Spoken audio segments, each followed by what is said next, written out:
Yeah, g'day everyone, and welcome back to the Gold Coast Titans Frontline Podcast. My name's Dane from Clarkey's Rugby League column. I'm joined every week by my co-host Blaze from BKRsport to talk everything Gold Coast Titans and hopefully inspire our local Gold Coast community to get behind this great club in the process. We've got a great show planned today. Before we get to all that and more, though, let me welcome my co-host Blaze. How are you going, mate? I've been better. I'm not going to lie. Yeah. I have definitely been better than what we're going through right now. That's 3 in a row with controversial losses, specifically this one, where we'll get into today. That obviously, the NRL has admitted they made the incorrect calls in the last 5 minutes of the game. But again, we'll speak about that one. But no, look, it's all right, man. As rugby league fans, we're just sitting back and have to just enjoy the show for what's put on in front of us. And, I'm traveling around the country getting to watch this team and really enjoying it. So, yeah, no, it's pretty good on my end, but definitely been better in regards to, I guess, the results that the team has had. Really, I think it's just... you just have to really acclimatise to what's in front of you. And that's what I guess we're trying to do. Yeah, ride the highs and lows. But I guess, the silver lining, you can't question our effort over the last 3 weeks. So I think although Titans fans were frustrated with the outcome or the result, we're certainly proud of our team. Let's jump into our Titans news segment. We'll open it up with the Tino Fa'asuamaleaui suspension. Now, he's gone for 3 games after accepting the early guilty plea for his shoulder charge. I'll be honest, I saw the clip and I thought we were going to challenge this. It certainly wasn't a classic arm tucked, but maybe the arm didn't wrap as much. So I want to ask you, did you think it was fair, unfair? And do you think he had a case to maybe challenge there?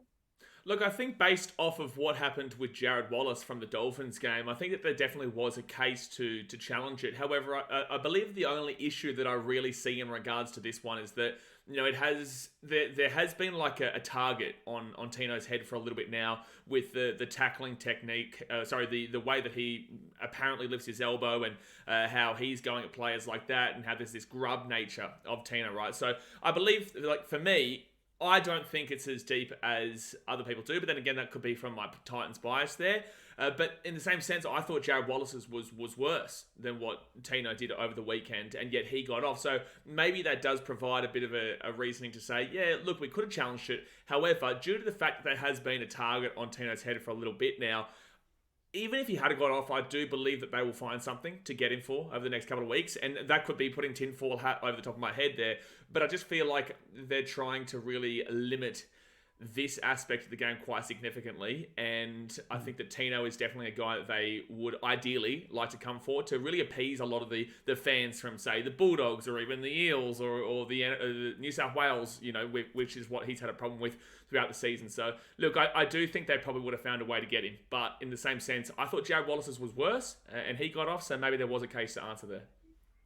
I look at it 2 ways. I look at it in the sense that the referee in that game seemed to be maybe officiating a little bit off the outcome. And I go to the incident where Mitchell Moses comes reeling out of a tackle, holding his face, saying, ow, ow, ow. Referee thinks, oh, there must have been something illegal. That's a penalty. Earlier this round, we saw Tony Sexton, one of our former players, accidentally kneed in the head on the ground. Referee sees blood. Oh, my God, it must be bad penalty. And so there's been this officiating based on outcomes. And you look at the outcome of that tackle, really there was nothing. Campbell Gillard just got, smashed a little bit sideways, but he wasn't injured. Contact wasn't high or dangerous. It was forceful. So I understand that. But I'm a bit of an old school fan, to be honest, mate.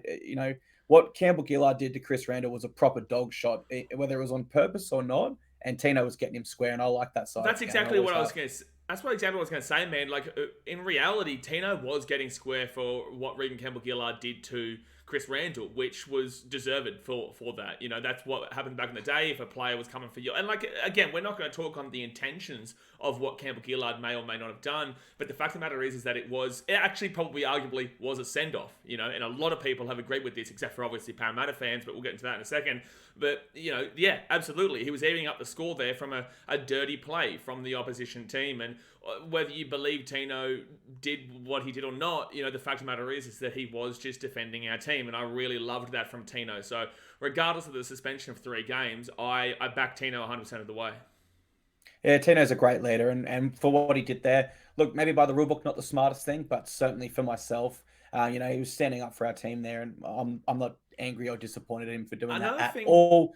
Just quickly before you move on to the next one, another thing is that our fan base has been arguing and asking for a enforcer for a long time now, and really wanting somebody to defend our team like a Rory Hargraves or a Nelson Asafa Solomona kind of deal, and that's exactly what you got with what Tino did just then. So hopefully, it's hard for him to do that though as a captain, so maybe he can't really be a captain and do things like this at the same time. That's the only issue. But with that being said, we asked for this and we got it. Yeah, exactly. And it's something we probably have been missing since we lost Greg Bird all those years ago. Let's stay on our skipper, though. He is now reportedly a free agent. News Corp newspapers seem to believe his agent will activate that contract clause, which will give him 3 months to gather options from other clubs and then make a decision based on his future. For what it's worth, I think his manager's just doing his job. If you have a chance to reassess the market, why not do it? You never know, right? But ultimately, nothing's changed for me. I still see Tino as a huge part of our future and our captain. Do you see it the same way? Yeah, and I spoke to him after the game at Parramatta.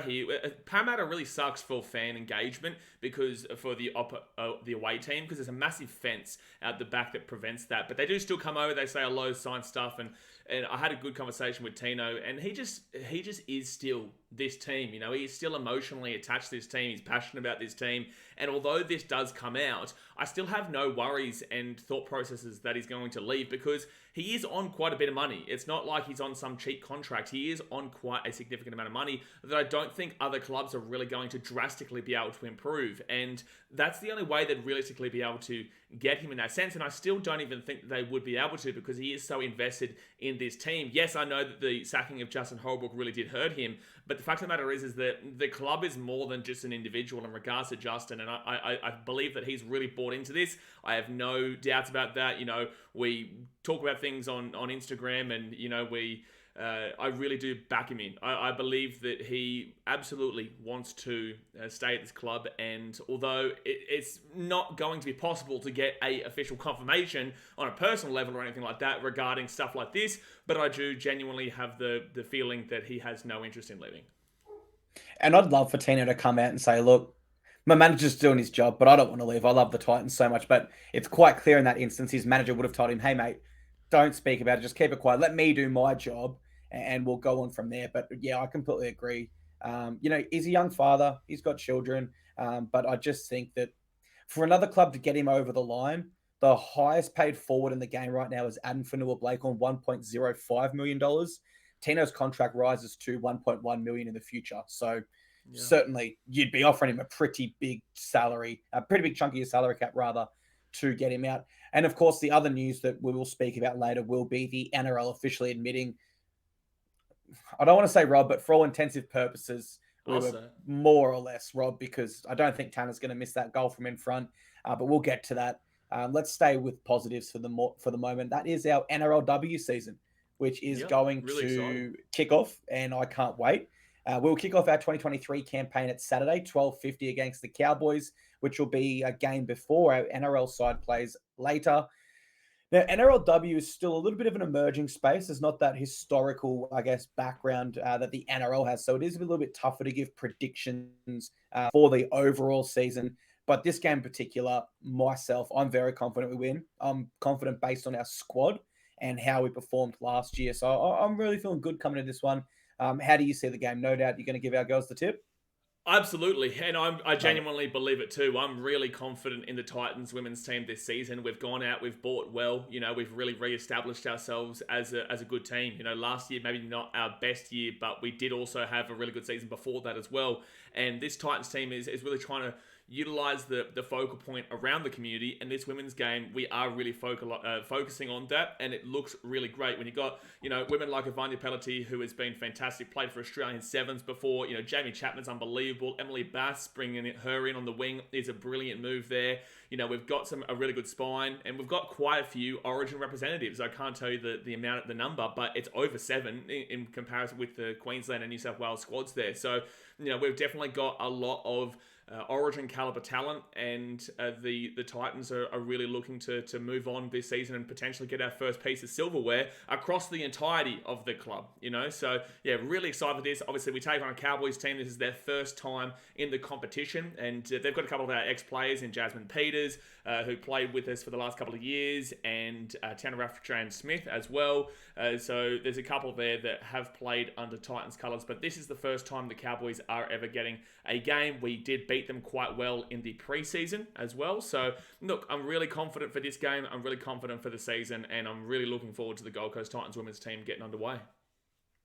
And you mentioned some of the signings there, and I'll call out some of the names because it's just magnificent recruitment here.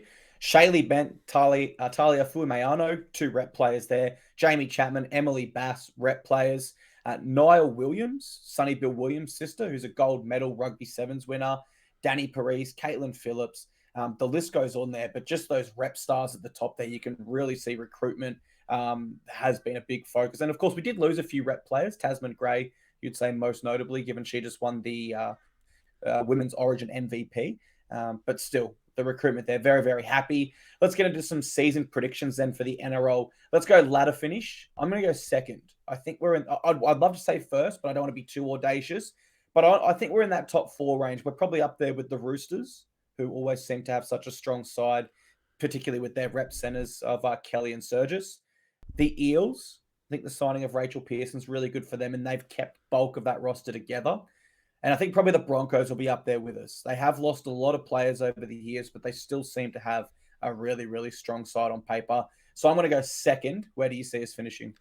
I genuinely see us in first. I think that we're going to be in the grand final with the Sydney Roosters. And that's not me just being biased and saying that for the sake of it. I think that there is a lot of hype around this Gold Coast Titans women's team right now. We've got Boothie there. He's helping in. If people don't know who I'm referring to, that's Aaron Booth, who plays the Gold Coast Titans, had a severe injury last season down there in Melbourne and is trying to recover from that so he can get a bit of footy himself in again. But he's around Karen Murphy. They've got a great team building at this women's level, and I genuinely believe this is our best chance to do it. So I will genuinely say first. I think if there is a team to beat us this season, it would be the Sydney Roosters. And the Parramatta Eels are a pretty good damn well team as well. They were in the grand final last year against the Knights, who did unfortunately lose to the Knights. But the fact of the matter is the Eels do have a pretty solid team. So they are the 3 teams I'm really looking at. The Broncos have gone and made a few signings. They used to be the real prime team of the competition too a few years ago when it was very limited. It was like 4 teams. I think it was the Roosters, the Broncos, the Warriors, and the Dragons, I believe. It was. Yeah, it was the Dragons. So the Broncos were the primo team. They're not so much anymore. But the fact of the matter is they'll still be there or thereabouts. But when I'm really looking at a team to challenge this Titans women's team this year, it's the Roosters. But I am backing us in to win the comp. Love it, mate. We'll get to MVP in 1 second. But before we do, I just want to give a quick open letter to Boothie. real short letter, mate. To Aaron Booth. Well done, mate. Your attitude in not only your recovery from this very, very tough injury, and it's not the first time you've suffered such an injury. So your commitment to this club, this community, to get involved with our women's side, I can't give you a big enough rap on the back. And if other Titans fans are listening to this and see Boothie, make sure you shake his hand. Give him a big pat on the back, because I think that's funny you say that attitude. Though. He's not as recognisable anymore. We saw him at the Titans women's training the other week, and it was funny because I was looking at him. I was looking obviously at the field where the women were and all the coaching and stuff were, and one of the coaches were walking over, and I was trying to figure out who it was.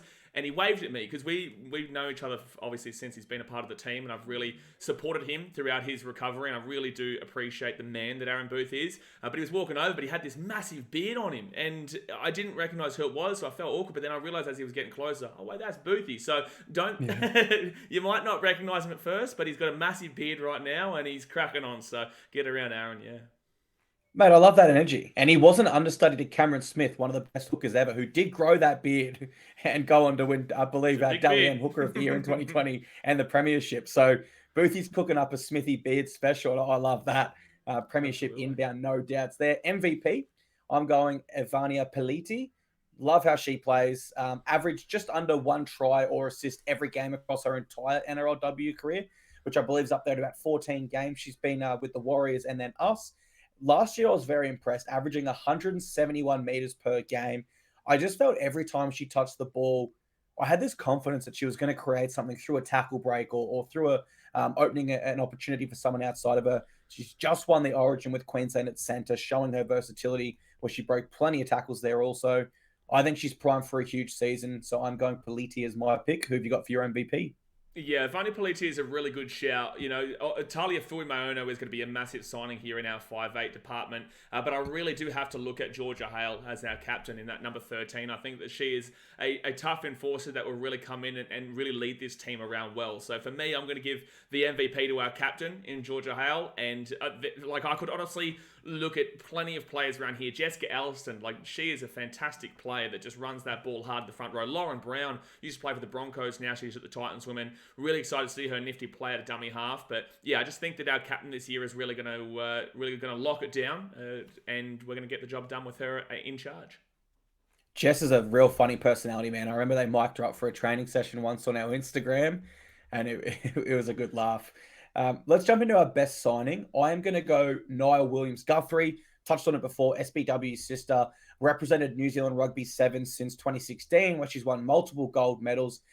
Now, she's 35 years old, so no spring chicken at the start of her career. Probably you'd say more towards the tail end, but I just think her X factor out wide, that elusiveness that Rugby 7 brings, of course, Politi has that background as well for Australia, will really bring out our X factor in the centres. And I think the centres can be a really strong spot for us next year. So I am going to go Niall Williams-Guthrie for my pick. Who do you think our best signing is going to be?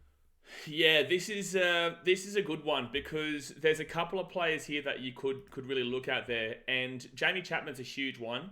Emily Bass on the wing, really liking her. Both obviously ex-Broncos, but I'm actually going to say that Jamie Chapman's huge. I think Jamie Chapman is a huge inclusion there into the centres. She obviously was playing for New South Wales. We saw that massive run that she made during Origin. That was just absolutely fantastic. And I'm really looking forward to seeing what our attack can do this season with the Gold Coast Titans. And Jamie Chapman's going to be at the forefront of that in these centres. And then obviously Talia Fuimaono in the 5'8" is going to be fantastic. But I will say Jamie Chapman. And, Jamie Chapman, probably more of a noted winger at NRL level. But you look at her stats at centre in the World Cup for Australia. Her first game there at centre. I'm not actually joking here. You got to believe this. 3 tries, 3 try assists, 9 tackle breaks. Her whole tournament, she averaged 160 meters, made 21 tackle breaks, scored 4 tries. And her other try actually did come at centre there against Papua New Guinea. So fantastic signing. And that was definitely one I looked at as well. We'll wrap up our NRLW chat, I guess, just by saying from myself, a lot of other NRL fan bases, from what I see online, haven't fully embraced their NRLW side yet. And I do think as a community and as the Titans, we have a real opportunity to be a real change and a real positive light in that space. The NRLW is a great product. Give it a chance, guys. There's still a lot of negative connotations attached to it, which I don't fully understand, but there is. And so my message to any fans listening to this that are fans of our Titans NRLW side, we've got a great opportunity and we've got a great side ready to contend for a premiership, get around our NRLW side. Did you want to add anything to that before we move on? I think that people don't recognise how quality the women's game can be. I know that it's not at the same quality as the NRL, and that's not disrespecting anybody by saying that, but you've got to appreciate it for what it is because they hit hard, man. It is an enjoyable game. I think that people don't actually watch it and to get the credit that it should deserve because they think, because it doesn't have the same kind of quality as a men's game that's been running for 116, 17 years. This has only been going for, 6, 7 years now. The fact of the matter is that it's growing, and it's really exciting to see the talent that's coming through this women's game. And yeah, I think people need to give it a lot more credit. Actually sit down and watch a game. The great thing about this one this weekend between the Titans and Cowboys is that it is the precursor before the Titans and Roosters game. So yeah, you get a couple of double headers. I think we might have a double header next week as well, actually, before the Titans Cowboys game. Which would have been great to see the women's game before the men's game, Titans-Cowboys and then Titans-Cowboys, but it wasn't to be in 2 different weeks, even though we're at home. It is not 2 different weeks. But yeah, really excited for the women's team this year, and I think everyone should get behind our community club because we are a community club. Whether people say that, teams like the Roosters and Rabbitohs and Panthers now, Storm, they're all built on, having this success at the moment. Well, let's differentiate from them and be the best in regards to supporting the community of the Gold Coast because that's all we can really do right now. We don't have the premierships to back us. Well, guess what? We have a community club that really love every aspect of what we're trying to build. So that's the main thing that I'll say. Love it, mate. Love the passion there. Let's touch on last week. Of course, then we'll give our 3-2-1 votes. We'll go around the grounds, talk about Q Cup before getting on to this week. Just quickly for our listeners, you could probably hear my voice is struggling. Stay with me. I've almost lost my voice, or I had lost it all last week, but it is coming back now. So unfortunately, last week we did go down to the Parramatta Eels, 25-24. That was our third loss in a row, and really heartbreaking circumstances. I've got a lot of thoughts on this game, but I want to go straight to you because I know you were there and you would have had to witness that live, which would have been a really tough pill to swallow. What were your thoughts on the game and how it panned out? Whew. It's a really tough one to explain my feelings around this game because to get it out of the way early. Last week we lost to the Dolphins by a call that doesn't ever get made in regards to a penalty in extra time where Aaron Clark was offside very minimally. And then we go to this week and we lose this game based off of not receiving that call, and not just once, but twice in the final 5 minutes of that game. So it's really, really difficult to take that aspect out of this game and not just be infuriated that we have been absolutely dudded and the NRL has been absolutely hypocritical in regards to these two calls. Regardless of them admitting fault, the fact of the matter is we don't gain anything from them admitting fault. So that just has to get out of the way early. I will say, though, that when I'm at the game, obviously it's a lot more difficult to see the offsides and whatnot, so I didn't have a full comprehension of how offside he was, so I'm going to put myself back into the mindset that I had while sitting in Section 209 at CommBank. Really loved the fact that we had a lot of fans out there, by the way. We really were loud, and people said they could hear us from the other side of the stadium. We're really growing a good away base now. I just want to throw that out there. Now, in regards to the game, the boys did what they could. I thought the boys were solid and unfortunately lost a tight battle regardless of the call. They unfortunately lost a tight battle due to the same kind of silly little errors that we make when coming off our line or whatnot. Overall, I was still proud of the performance. I thought that gone are the days where we choked away massive leads of 26-0. Now we're staying in the fight the entire way. All three games of last week have been decided by 4 or less points. And again, all three of them controversially. But the fact of the matter is that we're now competing with every team that we play against. And the Dolphins have had good performances this year. The Raiders are currently, I believe, in the top 4, debatably. And then you've got the Eels, who are in the top 8 right now and have been getting some good form towards that middle part to the end of the season. So I think there is positive signs here from this team, from what's been happening recently, that you can still really focus on and say, you know what, we are building something for the future, and then get Desi in, and Desi's going to turn this team from those little losses. Like, I believe that if Desi was here, I think he gets it. And that's no disrespect to Jimmy Lenahan. I think Jimmy Lenahan is doing a great job with this team as an interim coach. But I do believe that with Des there, with the future ahead of us, I think that he gets the win in that game because he just knows how to win those. So, yeah, I think that it's a tough pill to swallow considering the circumstances. But, yeah, I think that the Titans are on the right track. Yeah, I love that. And I do think that when you're competing as hard as we have been in the last 3 weeks, eventually once you get that hard edge about you and that experience, then you will win more games than you lose. With the effort we bring, I'm really confident that Des Hasler could be the man that brings that quote-unquote hard edge that we need. I guess the overall theme of this game was the officials. I thought they were rather poor in a lot of games last week, but particularly on this one. And what kind of frustrated me online, I suppose, was not only the amount of Eels fans that came at me, because Oh, man. I actually used to be an Eels fan before we entered the competition. My whole family goes for them. So it's not like I have this underlying hate for the Eels. It's actually the opposite. If there was ever a team I shouldn't mind us losing to, it would be the Eels, right? Because then, of course, my whole family wins. And I do usually go for the Eels over any team but the Titans because people in my family, I believe my great-grandfather started going for the Eels in like the 1940s. So, we're going back when we talk about the family history in Eels. But the calls online that were just so frustrating was Tino should have been sent to the sin bin. Sammy had double movement and all these things. But look, guys, the NRL came out and acknowledged all the errors from the game. They do it every week. And all the ones that are being complained about by people online weren't mentioned by Graham Annesley. So all that tells me is that's their own interpretation of the rules. And unfortunately for them, that interpretation is incorrect. It's crazy. I will say, though, I don't think we were robbed. I think we were extremely unlucky, but I won't go as far to say robbed. I've got no doubt Tanner kicks it over right in front, right? And that gives us a lead with a minute to go. But we just can't say that the Eels don't gather a short one and then kick their own field goal and go to extra point and do that again. We don't know for certain, so I can't say robbed. But it was extremely unlucky, and it was probably about as close to robbed as you could get, I would say. And it just seems that it's been that way the last few weeks for us, where we sit here at full time and we go, oh, we weren't robbed, but we were very unlucky. And I just can't wait until we get to the point where we go, oh, man, the ref made such a bad call, but it didn't matter because we got the win anyway. And I do think that once we get that hard edge about us with the amount of effort we're bringing, we will be able to do that here most weeks, which is really, really exciting. I was disappointed with our start. Much like against the Raiders, we had avoidable errors, and we probably didn't match it with the Eels forward pack early. And I was feeling pretty worried in that first 15 minutes. We did not bring our best footy. But to our credit, the Eels' discipline opened that door for us. And you can only give respect to this team for taking that opportunity. There's no luck involved there, Blaze, because you can be presented with the best opportunity in life, but if you're not prepared to meet that, then you're not lucky. You're just the person that missed out. And our team met that opportunity.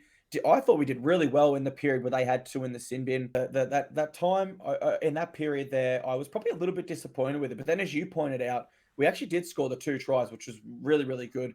No doubt their discipline opened the door, but we were ready to take that opportunity. I'm really proud of our team for that. From there, I felt it was a great arm wrestle. But I just had this gut feeling we were always going to come out on top. The team gave me great confidence this week.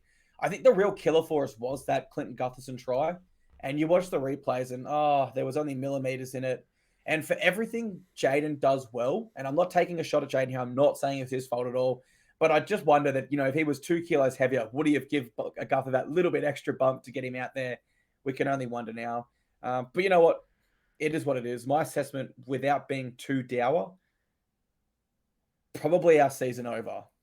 And I say that with a really, really heavy heart. But I've got to be honest with myself. 3 weeks ago on the show, I said to you guys, I think this is a really important period coming up. We've got to win at least 2, if not 1 at minimum. And unfortunately, whether the circumstances were in our control or not in our control, we have managed to lose all 3. So that is unfortunately my assessment. It doesn't give me any joy to say it, mate. But anything else to add to the game from that?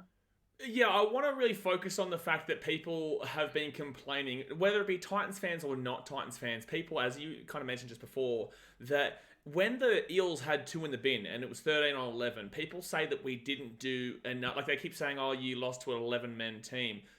No, we didn't, because in that time frame, so before the 2 bins happened, we were down 12-0. And then when those 2 bins happened, whether it took us 3 minutes or not, or 2 minutes or not, that 2 minutes was the only 2 minutes we didn't actually do anything with it, right? Because it was actually only 7 minutes or so that we had those 2 in the bin, because the other 3 minutes was just 1 in the bin, or 6 minutes. Well, that's going to prove my point even more. 6 minutes there. So we had 6 minutes with 2 in the bin from the Eels. In that 6 minutes, we have scored 2 tries. Now, for a try scoring set, you're probably looking at between 1 minute to maybe 1 minute 20, and then times that by 2 for the 2 tries. That's roughly, 2.5 minutes. You could even argue 2 minutes 45, right? Let's go with 2.5 in the middle. So 2.5 minutes have been taken up by the actual set of the scoring try. And then you've got the fact that the kicking of the conversion probably takes up at least a minute there as well, with Tanner Boyd taking it from the sideline or from wherever. So that's gone from 2.5 to 3.5 to 4.5. And then you've got that minute and a half in between where we didn't do much, but in the same sense, we still scored 2 tries. So you're only really complaining about potentially 1 try extra not being scored there to, lead the game by what? We missed a kick. It was 12-10, so it would have been, 14-12 or 16-12, and we still ended up scoring to go up by that by the end of the first half. We were up 14-12 at one stage, at halftime, I believe it was. So, I don't think we didn't do enough in that situation. We may have looked a little bit cagey to start off with, but yeah, look, I think that to go over your point of saying we weren't robbed, I think that it's difficult because the first 75 minutes of a game, you've got time to adjust after a call is made. So if a call gets made, say this penalty, no call happens in the first 5 minutes of the game, realistically, who cares? Yeah, frustrating, but you've got 75 minutes to change it. Or even at the 40-minute mark, 40 minutes to change it. Even at the 70-minute mark, you still got 10 minutes to change it. But we had 3 minutes left on the clock. So we get that penalty, we kick it over, because it's guaranteed kick, it's 20 metres out in front, 10 metres out in front, whatever. We kick it over, and then we're leading by 1, and it's it's not really about like, oh, the Eels could have gotten a short kick and then received it and then scored a try themselves, because we didn't get to that point. But the fact of the matter is that we were guaranteed 2 points at that stage with 3 minutes to go, and we would have soaked up another minute off that kick as well. So it would have been 2 minutes to go. They would have had one set, and we're more than likely still going to get the ball back from the kickoff. So the fact of the matter is that I think in regards to this game, despite calls being made previously in this game that were debatable from both sides, the fact of the matter is that if any team was robbed this season or in this game, it absolutely was us. And I would say robbed, and this isn't me having a go at you, this is just me explaining my point, that you have no time to adjust a 3-minute spell, right? But you have time to adjust 35 minutes, 40 minutes, 10 minutes, 15 minutes. And there was 2 calls, 2 penalties that should have happened that didn't happen. So for me, I don't usually say rob, but I do genuinely believe this was a robbery. Yeah, I suppose I only use the word robbed when I'm like, there's no doubt it's 100%. And in this case, I'm probably only 95 to 99%. I'm right there. I'm more or less, we were robbed. But unless I can get that 100%, I won't use that terminology. And for anyone interested, I actually do, because you make such a great point, I actually want to go through it a bit more carefully. 25 minutes and 17 seconds, Regan Campbell-Gillard is sin binned. That's their second one. 26 minutes and 7 seconds, Tanner Boyd makes an error. 28 minutes and 2 seconds, Phil Sammy scores. It takes Tanner a minute and a half to make that conversion. There you go. We then score 1 minute later, 1 minute and 15 seconds later through a Lofiana Khan Pereira. It takes Tanner Boyd 1.5 minutes again. We're now at 32 minutes. Nothing happens during that period. Tanner Boyd gets penalised for being offside at 34th minute, and Regan Campbell-Gillard returns a minute later.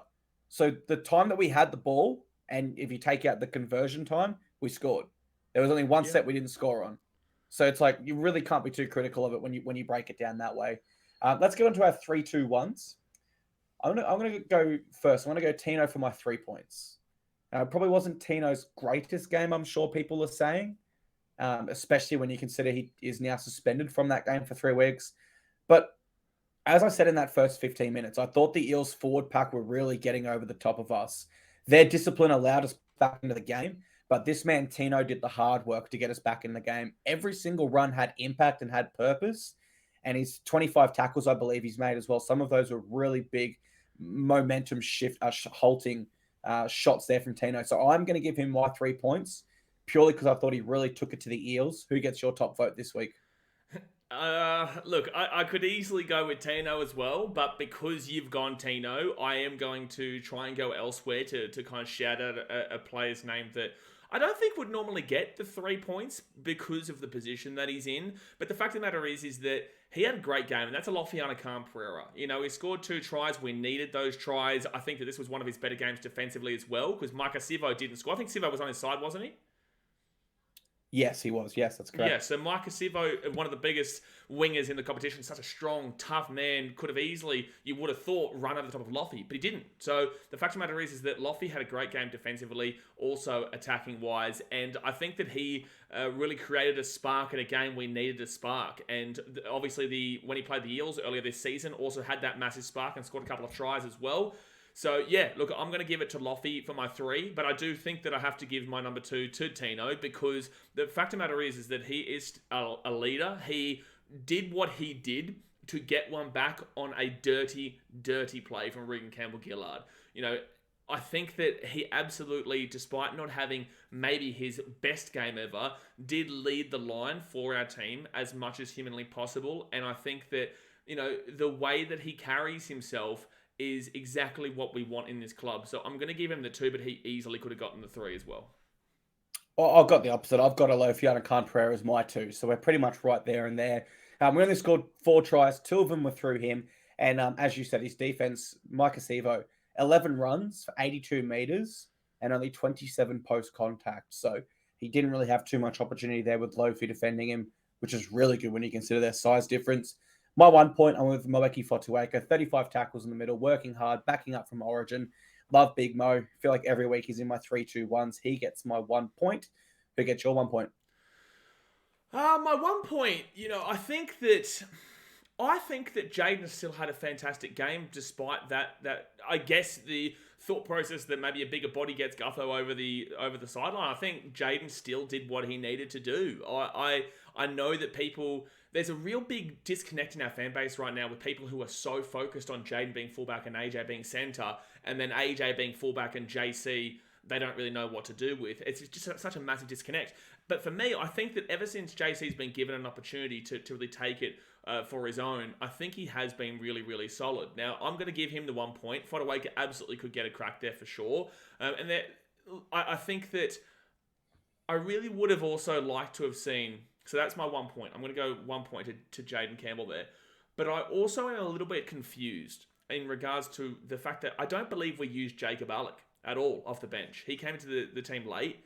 We didn't use him at all. I think that he would have been a prime player to come in, and I believe he would have gotten a spot in my top 3 if he comes on, because we need that big body against a massive Eels team. Like the Eels have Junior Bolo there, Regan Campbell-Gillard there, Jermaine Hopgood, Ryan Madison. I don't understand. I don't believe... Can you tell me if he played a single minute in that game? Not a single minute. I just don't get it, because I think that he would have had a prime game. So that's why I'm bringing it up in this situation, because I believe he would have gotten a vote. I think he would have. So it's frustrating to see that didn't happen. I thought that Alec deserved a crack in this game and got onto the bench. So I'm really confused as to why he didn't get a chance to slap it up. Yeah, I mean, I'm looking here. Moeki, 65 minutes. Tino, 50. Fafita and Haas saw it the whole game. Isaac Liu, only 38 minutes. And then 45 to Chris Randall and Aaron Clark. You just feel for Moeki in particular, backing up from Origin with Tino. Maybe we bring him down to that 50-minute mark with Tino, and that gives Jacob at least 15 minutes to come on and try to do something, which he has done for the Bears so often this year. Jaden, I didn't actually realize this. 167 meters, the second most of anyone on our team. 3 line breaks and 1 line break assist, so 4 line break involvements. A really underrated game from Jaden, you would say. But regardless, those are our 3-2-1 votes. Let's get around the grounds. This will be our last segment before we touch on next week. If you guys aren't familiar, around the grounds is us just breaking down what happened with our feeder clubs in Queensland Cup. Let's start with the Burleigh Bears. They lose to the Dolphins 38-6. I'll hand over to you to tell us a little bit more about the Bears weekend. Yeah, this was a really unfortunate one. They got trounced by the Dolphins. The Dolphins go back to back against the Titans feeder clubs there, unfortunately, because they did beat Tweed last week. But this one was a pretty hefty one in 38-6. They do still, stay in second place on the table. I believe that must mean that Wynnum must have actually drawn the Wynnum Manly Seagulls. That really helps out the cause. I'm just going to quickly go and check this one here before I do get on with that one. But yeah, look, I think that this is a really frustrating game for the Bears, because they would have been really thinking they could pounce on it and move on to that top of the table, continue with the top of the table battle with South Logan there, but obviously that wasn't to be. Where's Wynnum Manly Seagulls here? They did lose to the North Devils 44-32, so that does help, because the Wynnum Manly Seagulls would have jumped the Bears due to their performance against, which is significantly better now. But they did lose to North, which is surprising considering the Devils are in 12th. But that does show a lot about what the Q Cup, the Host Plus Cup is. But Tony Francis had 113 metres, 2 tackle breaks, pretty consistent with his stats. McKaylee got some minutes with 42, 105 metres and 19 tackles with 0 missed in that time. So, look, yeah, again, frustrating one for the Bears there. I think that it's going to be starting to get really tough when you consider... actually, no, is that the final game of the season? No, there's still, the ladder has it differently. Round 19, round 20. How many games there are to go? 20, 21, 22. So there's about 3 or 4 games to go here. 1, 2, 3, 4. There is 4 games to go. So with the Bears being in second on 28 points, they're 2 points behind South Logan. They would have to really rely on South Logan to pretty much mess up dramatically, because South Logan have a plus 190 points differential, whilst the Bears have a plus 120 points differential there. So that's a 70 points swing, and they are 2 points above. So I don't know if they actually do play each other. Let's just quickly have a look here. The Bears in their final 4 games will play the Pride. Yeah, they play the Wynnum Manly Seagulls, though, which is a huge game. They play the Wynnum Manly Seagulls 2 weeks' time. They play the Pride this week at UAA Park on the Gold Coast, the Cutters and the Blackhawks. They've got a pretty decent finish here with 3 bottom 8 teams and then 1 team that they need to win against. So tough run, tough game there, but overall, I'm pretty confident the Bears do finish in that top 2 at the very minimum. Yeah, I think so, especially Magpies. They've got the bye this week, so they'll get another free 2 points there. I think they'll be first. Bears will be second. Tweed Seagulls. We defeat East Brisbane Tigers 38-12. We moved back to seventh on the ladder, so we were eighth last round. One little step up there. Tremaine Sprite, well and truly back in the centres now, was experimented at a fullback there for a little bit. He had a try, 217 metres, the most of anyone in that game, and that come through 2 line breaks and 7 tackle breaks. Tommy Weaver, not too much to report there, 62 metres and 1 tackle break. And Cruz Leeming, very active from dummy half like he has been in recent weeks. 20 runs for 139 metres, a line break assist, 31 tackles, equal most of any Seagull for just 1 miss there. So that is our wrap-up of Around the Grounds. Both of our feeder clubs inside the top 8 with the season down the home stretch. Our current injury list, only one to report, and this is from last week. Jimmy Jolliffe, fractured hand, out until round 24. Everyone else that was unavailable besides Firma returns this week. Forrest. Let's move on to our team list review, Blaze. I'll read out some of the key points. Isaac Liu moves to prop with Tino for Asumala Awi unavailable. Aaron Clark, therefore, starts at lock. And Joe Stimson returns via the bench. AJ Brimson's back at fullback. So Jaden Campbell is there on the bench also. Any surprises for you? Anything you would have liked to have seen changed? I said this on the Titans Instagram post when they posted it. The more I look at this team, the more confident I am. Now, obviously, it is a huge loss that Tino Fa'asuamaleaui is not playing in this game. It is massive. You know, that's our captain. We want to be seeing him playing, and he does usually, pretty much every week, get at least 2 points in our, review of the game. So he is a big loss. However, I really like the way that this team has been set up because we've been saying for so long now, Joey Stimson, bench, use him as a front row forward rotation. Cleese Haas starting back row alongside Dave Fafita. That's exactly what's happened here. I think the only thing that is a difficult one to comprehend overall is still the Jaden Campbell and AJ Brimson battle because JC has been playing so well in the last couple of weeks, as we just mentioned. Obviously, he goes to the 14 now with AJ being back into that fullback spot. But again, I need to reiterate this to people because there is such a disconnect. AJ, the reason why he didn't play last week is because he was playing on the prime stage of the game in State of Origin. You know, whether he had a good game or not, it's not the point. He is an Origin caliber player. With saying that, people don't need to disrespect JC and say, oh, well, does he play Origin? Because the fact of the matter is that Jaden has been doing a great job for us. And it just is a frustrating, good piece of depth there. But we need to understand and learn how to really utilize JC off the bench in this situation because we don't usually bring him on till later and there's no real kind of point to it. So, you know, it all points to the fact that maybe JC should be fullback and AJ should be center. But again, AJ is a fullback. So, yeah, really a hard one, man. And it just gets harder the more we look at it, considering what we see with JC when he gets a spot. I love that Aaron Clark goes to that starting lock position. I think we've been calling that for a little bit now. And Isaac Liu, we've been saying as well, like if he goes to the front row, if he goes to the bench and is a front row forward rotation, I love it because he doesn't have to think to pass. You know, he can just run the ball hard and just defend well. And that's exactly what he does. He's a tough defender and runs the ball hard. So I think that taking away that passing ability there is a lot better for Isaac Liu's game and his experience. So I really like that. And I do think that it probably should stay that way with Isaac potentially going to the bench when Tino comes back and utilize him and the likes of Joey Stimson there. But we've got some good depth with Chris Randall, Jacob Alec, Isaac Fa'asuamaleaui. I'm surprised that Shuppy is not playing. They have brought Jojo into that centre there, so they're just kind of tinkering with it a little bit there. But look, I think I'm really confident with this team. I really am confident with this team. It's a strong lineup, and it's probably how we've wanted to see our forward pack for a while now. You know, Eric Clark, every time he comes off the bench, you would never say he's playing prop. You'd always say he's playing a link man lock role there because, of course, he grew up as a halfback and then a hooker. He's got very good passing ability. Whereas Isaac Liu, particularly not so much last week, but the weeks before, did have those few errors that were really hurting us at lock when it was a pass-first style of play. And so I love everything. That's why I said Tino should go to the front row. And I had this conversation with Justin last year. I said, I think Tino is a good front row because he was playing lock, obviously, because he just runs that ball hard. And I think that Isaac is the exact same kind of player where you don't think about passing it, just run the goddamn ball. Yeah, and just simplify the game plan. You know, when you have a two-time premiership winner like Liu in your side, simplify the game plan for him. Use him how the Roosters used him to win premierships. All makes sense to me. And on the fullback issue, I mean, the best sides have this issue. The Melbourne Storm had an issue where they had Drinkwater Hughes and Pappenhausen all for the same fullback jersey, which is just wild to think about now. And they're going to have that same issue soon when Pappenhausen returns and Nick Meaney is still there. But yeah, overall, fantastic team list. Love the little subtle changes made by Jimmy Lanahan, and very excited to see how we go in our game this round, which is against the Roosters. Saturday, 3 p.m. We're at home, Seabus Super Stadium. I saw it was like a superhero sort of themed event there, yeah. So I'm not too sure what's going on there, but I do know we will see Chris Butler as the super villain.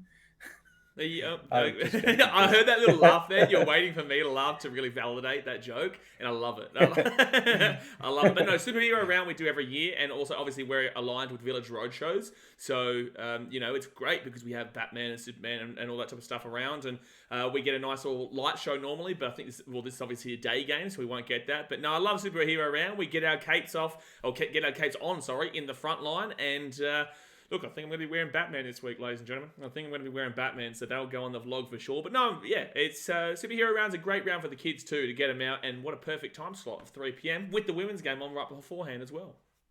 Yeah, exactly. It's a fantastic opportunity there with the scheduling. I like to see that we've taken full advantage of it. The fact we're at home actually gives me great confidence as well, purely from a football perspective. This year on the road, we are 2 from 8. Most of our wins have come. 3 from 8, is it? Sorry, my apologies. No, it's 2 from 8. I just wanted to say that we beat the Eels. I got you, yeah. So we should be 3 from 8 on the road this year. But we are unfortunately 2 from 8. But yeah, at home, we've won a lot of our games this year. We have built it into a really strong fortress. And even our losses at home have been, there's been a lot of positives, I will say, in those losses as well. But for the Roosters, or our opponent, this is, for me, over the last 10 years, the most beatable they've ever been. Are they stronger on paper than us? Yeah, probably they are. But that's not really mattered for any of their games this year. So I think we've got a great opportunity to get the W here. I'll kick it over to you for a bit of your preview. How are you seeing this one? Are they stronger on paper than us? Because I think that, yeah, look, James Tedesco is unbelievable. But, let's look at it from an on-paper perspective. Brimson is an origin forward, but James Tedesco does have it over him. So I'll say Tedesco there. You go to the wings of Philip Sami and Lofiana Khan-Pereira, Daniel Tupou and Suoli'i. Okay, probably on paper you're right, but when it comes to the centres, I would say that on paper, Jojo Feeder and Brian Kelly is better than Billy Smith and Joey Manu, despite the fact that Manu is the elite one of the four there, despite the fact he's not having a good season. You look at the halves, and on paper, I'd probably say that we do win in the halves department because Sandon Smith, obviously a rookie, Tanner Boyd and Kieran Foran and Luke Keary. I think Kieran Foran and Luke Keary really equal each other out there in regards to that notoriety on paper. And then Tanner Boyd, obviously on paper, is better than Sandon Smith there. You go to the front row forwards and we've got Isaac Liu and Moaki Fodawaker with Warrior Hargraves and Lindsay Collins. You probably do give it to the likes of Warrior Hargraves and Collins. But when it comes to the hooker department, Sam Verrills, the ex-Rooster, who's got something to prove this week, I think he absolutely, 1,000,000 times over, takes it over the likes of Jake Turpin. And go to our back row, Dave Fafita and Cleese Haas, Victor Radley and Nat Butcher. Dave Fafita is very clearly the prime player of the four of them there, but you'd probably say the overall roundedness of Radley and Butcher, but Radley's normally in the 13 as well. He's gone to the back row, so I think that despite the fact that Cleese Haas is a rookie, it's a lot more even there than people would make out. And then when you go to the 13 of Nathan Brown, Aaron Clark, I don't think that there is really a definitive on-paper notion to say that either one of them has a more notable name. And obviously Nathan Brown is a little bit older now, whilst Aaron Clark is getting that starting spot. So, and then you look at the bench. I think that the bench with Egan Butcher, Sia Wong, Terrell May, and Brendan Smith against Jaden Campbell, Chris Randall, Joe Stimson, and Jacob Alec. Jacob Alec's the only relative unknowns to people out there, while Sia Wong and Terrell May are the unknowns, and Egan Butcher doesn't really get a great deal of recommendation. So overall, I think that it's actually a really even game on paper, really even across some key areas. It's a weird looking matchup, but at home, a beautiful day. We need to be fired up. I messaged Tanner this last night. I said, we need to fire up this week. We've got a point to prove. We've controversially lost 3 weeks in a row now, whether people think that we lost or not, because we did technically lose, but we still controversially lost regardless. So I said to Tanner, mate, we just need to fire up this week and prove that we have it in us. And this is a home game. We've got a 3-game home stretch right now. We need to just slap down this home stretch. I know there's 2 tough games after this in the Cowboys and the Warriors, but we just need to slap this home stretch down and prove a point and say that we are a lot better than where our ladder positioning shows. So I really am excited, and I genuinely believe we're going to win this game. Yeah, I know I said earlier that I think our season's over, but the optimistic fire in me still burns that I do believe if we've got a win here, that's going to come right out despite our tough run home. Their bench does concern me. I do think the way Brandon Smith, Egan Butcher, Josh Wong, and Terrell May, who ran for 222 meters last week in New South Wales Cup, they could come off the bench and trouble us if there is fatigue in the game, which I probably expect there will be at 3 p.m. on a hot Saturday afternoon. The other area I'm a little bit worried is our leadership.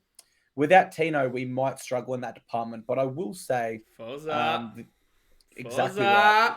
Exactly right. The last time we needed a leader, Kieran Foran had an MVP performance there when Tino was unavailable. So I think Kieran Foran is primed for a big game here.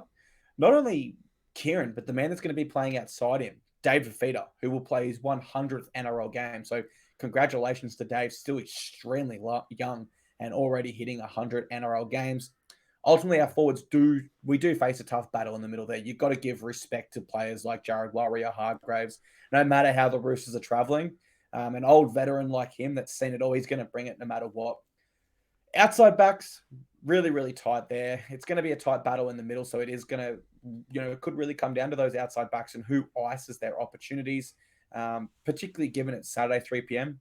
Will be a hot day. You'd expect. It's actually, no, I just want to jump in here and say, it's actually not. I just went and looked at the weather. It's meant to be a maximum of 20 degrees. So I'd say that's probably going to be around 16, 17 degrees. 17 degrees at 3 p.m. I think it's prime time.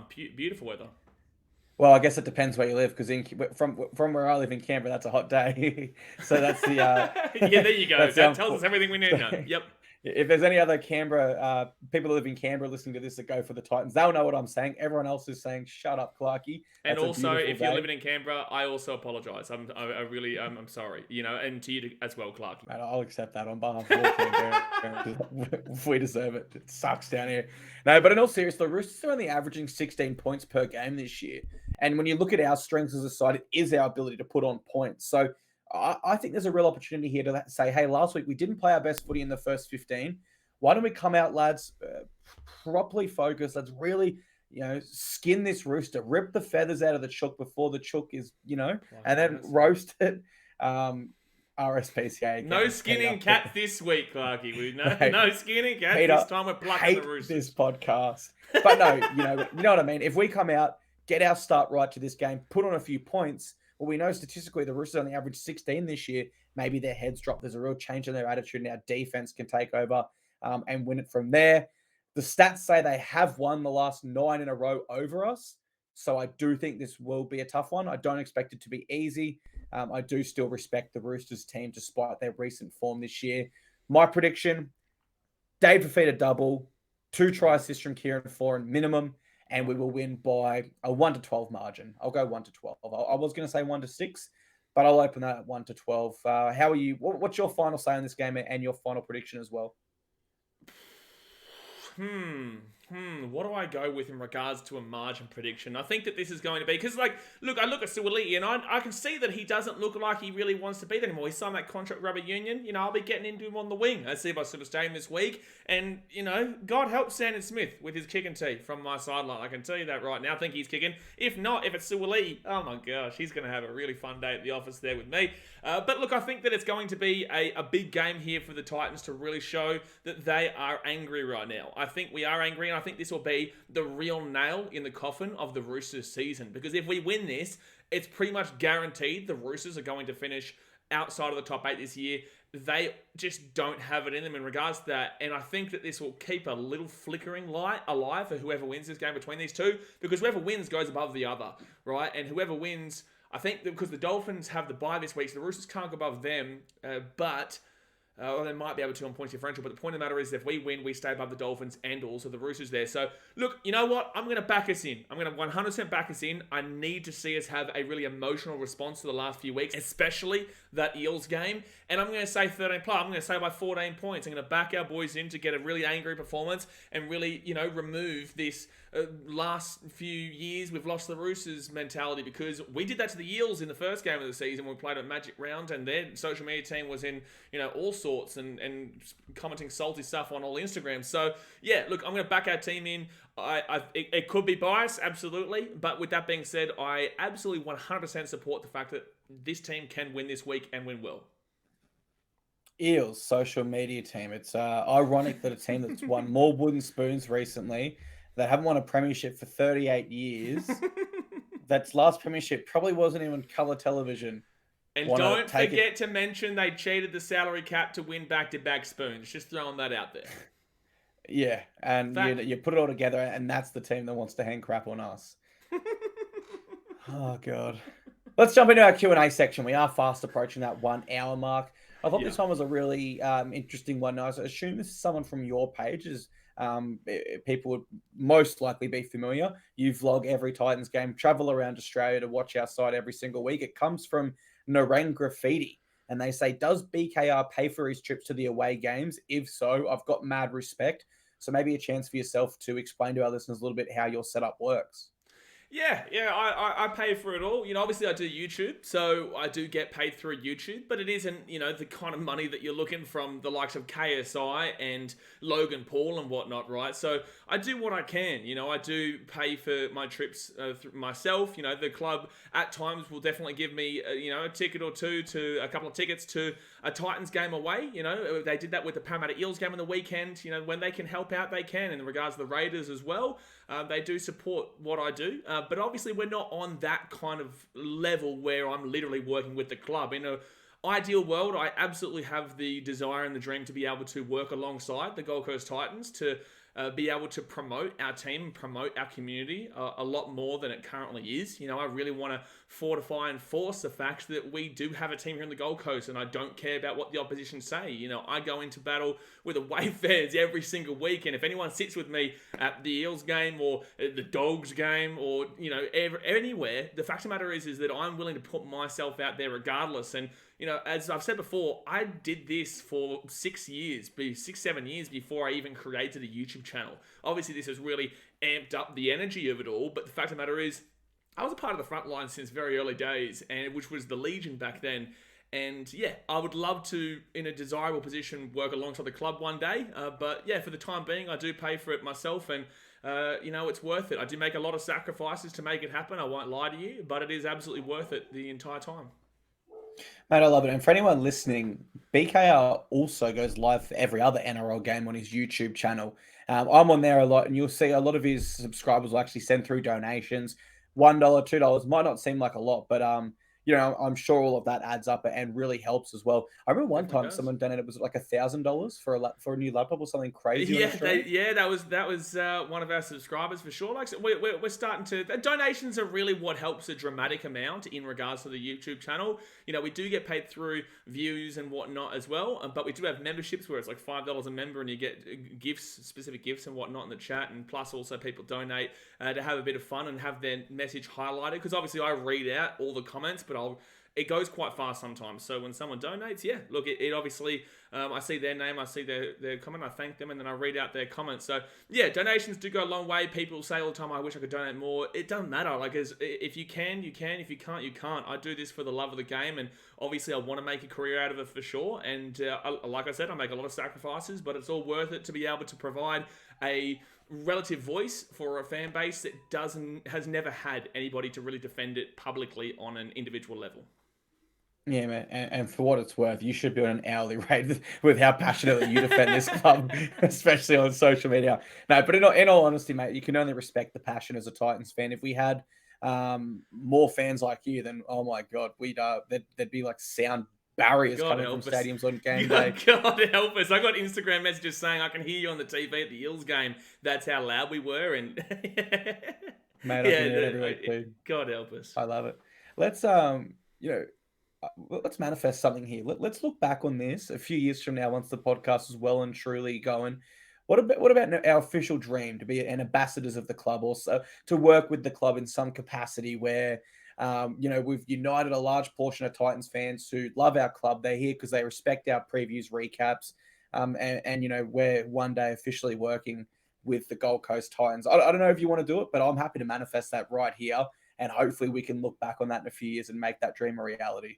100%, man. That's exactly what I would love to do. And I just want to reiterate to people, we don't think that we're any better fans than you. We just have a platform where we're able to really defend this team. I just want to make sure that people don't think that just because he goes to every game or because other people do this, Clarkey and I do this, it doesn't mean that we're any better fans than anybody else. We just have the ability to kind of do that, and we want to. We have that drive and passion to, no matter what the results are, defend the Gold Coast, because it's all about our community. It's all about the people that are around us, and that's why I love our home games, because it's all around people that I just want to see happy. I want to see smiles on their faces. So yeah, I absolutely would love to do exactly what you're saying there. We just got to, hopefully we get to that stage one day.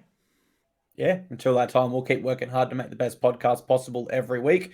Our next question comes from Liam Hatch. He says, do you agree that outside of Tino, this is our best possible 17? It's a great question. I like it a lot. I'm just looking at who's unavailable. You could argue Shoppy could be in. Bowie Firma, of course. Thomas McKaylee had a great game on the weekend. Could we find room for him on the bench?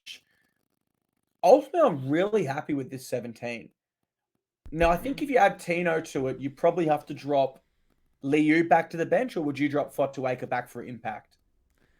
I would put Liu off. Well, let's see how Liu goes this week, in the front row forward area, because Liu could be more of a starter than Moeki, and then Moeki comes off the bench there, as you said, with the impact. So I think this week will tell me a lot about if Isaac is a starting front row alongside Tino with Mo come off the bench, or if Isaac is off the bench with Tino and Mo starting. I like the idea of that. So for me, I think that it would go down the path of Liu starting with Fotuaika off the bench, which is no discredit to Mo. It's just that his impact would be absolutely surreal off the bench there if Liu can hold his own in that department. So I think that, Bowie Firma obviously would come onto that back row position. Khalees Haas would have to go to bed. But then we've just got such good depth at the moment that then you're missing out on a few players here that, it's really interesting going into next year. So I think this is a really good 17. I don't know if I wouldn't say it's necessarily our best 17, but it's a really good 17 that I'm really confident with this week. Yeah, I'm just thinking, look, if we're full strength here, I'm probably going to drop Fotuaika back to the bench just for his impact, whereas I know Liu's that consistent premiership winner. So that would move Mo back onto the bench. You'd then have to find a spot for Jimmy Jolov and Bo Firma. Oh, Jimmy Jolov, I forgot about Jimmy as well. Which means really the only person that's absolutely safe on that bench would be Jaden Campbell. So, I think it's best if we park that question there until next year and all our players are available. And then what if we get Ben Hunt, Clarkey? And then what we get Ben Hunt? What are we doing? I'm freaking out. We need a petition to the NRL to extend the amount of... Let's go to rugby rules and put 15 on the field, because we're going to have that many great players and that much depth. It's not funny. And if we do get our own reserve grade side, it is going to be so fun watching us with all these NRL talents toweling up other reserve grade sides. Our final question comes from Dill Watson on Instagram, and he says, are we getting robbed due to being a smaller club with a smaller fan base? I believe we have the least amount of members of any NRL club. Am I correct in that? I believe so. I can't confirm that, and I wouldn't want to confirm that, even if it was true, but I can't personally confirm that. Do you want to answer that question first, or do you want me to answer it? I'll go first. You know what? I think no. I think referee calls go both ways. But I do wonder if, and I hate to use a non-NRL example here, but kind of try to bear me out here. I'm a big mixed martial arts boxing fan, and I do wonder, do the judges, as they go into a contest, subconsciously in their mind think that the superstar is going to win, and so they subconsciously and maybe accidentally are looking for ways to score it for that player because they think they're going to win? I do wonder, can that same logic be brought back to the NRL and the officials go out there and they think, the Eels should win this game, not the Titans? And are they subconsciously, not even realizing it, making calls based on that in their mind? I'm not too sure, and I can't confirm it, so I would never go as far to suggest that, but I do think it is an option whenever you have human beings officiating something, and the only way to fix it, get a robot, which is not going to happen, right? So I'm going to say no, just because it's too hard to confirm that sort of thing. But over to you for your response. Yeah, I'll keep it limited here because obviously we have been going over the hour mark now. But I will say that what I always look at this sport and sport in general, but specifically relating to the NRL, is that I don't think that games are being rigged. I don't think that games are being deliberately forced down a different direction. But I do believe that there is an agenda for storylines where if there's a 50-50 call, you can give it to that team instead of that team.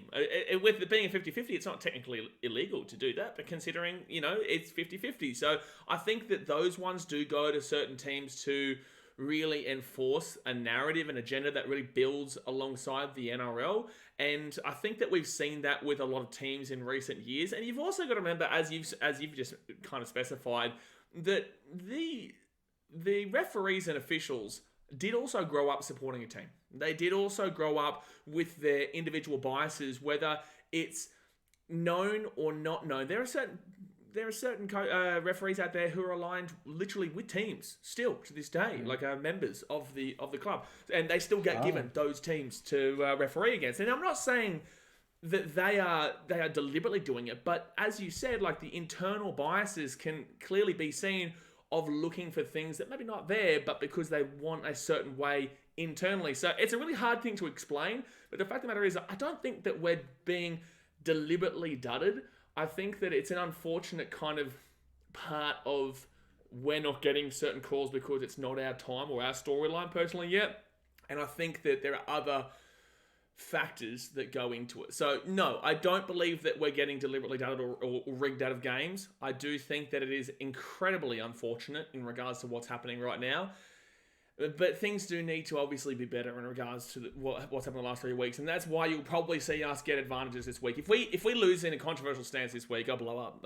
I'll blow up because the Roosters are a team that obviously in the past have had notions that they are getting the rub of the green. So hopefully we can get the rub of the green in this game. And look, I'm not going to complain. Over the last few weeks of getting controversial calls against us, I ain't going to be complaining if we get a few calls our way this week. So yeah, no rigging, just narratives and agendas that push down a 50-50 path, in my personal opinion.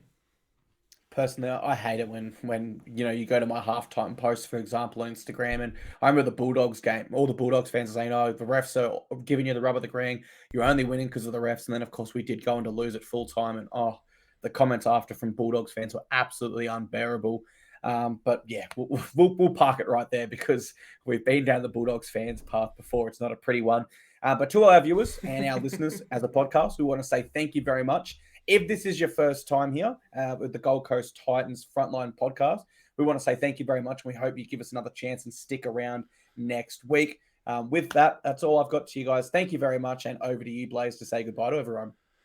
Well, goodbye, everyone. It's been a tough one, but we've got through it, and I'm really looking forward to a 3-game home stretch. We don't have to travel for this week against a team that we definitely have a good opportunity of beating. And obviously, I'll be there on the drums, getting as big of an atmosphere as we possibly can with the front line, the official supporters club of the Gold Coast Titans. But that doesn't detract from you guys getting out there and supporting from wherever you are in the stadium. Let's outnumber the Roosters fans. The Roosters fans don't normally bring a huge crowd. So let's get Titans fans out there, angry Titans fans out there that are going to fire up behind this team and really get us this win with our boys. The boys do need us. So get to Seabass, get there for the women's game as well. Trust me, you will not regret it because we have a good team going forward this year.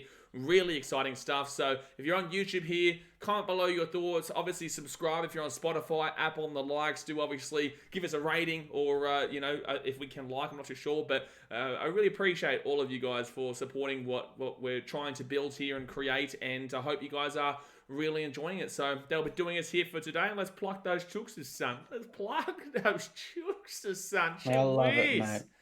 Let's close the book on another episode. Did somebody say KFC?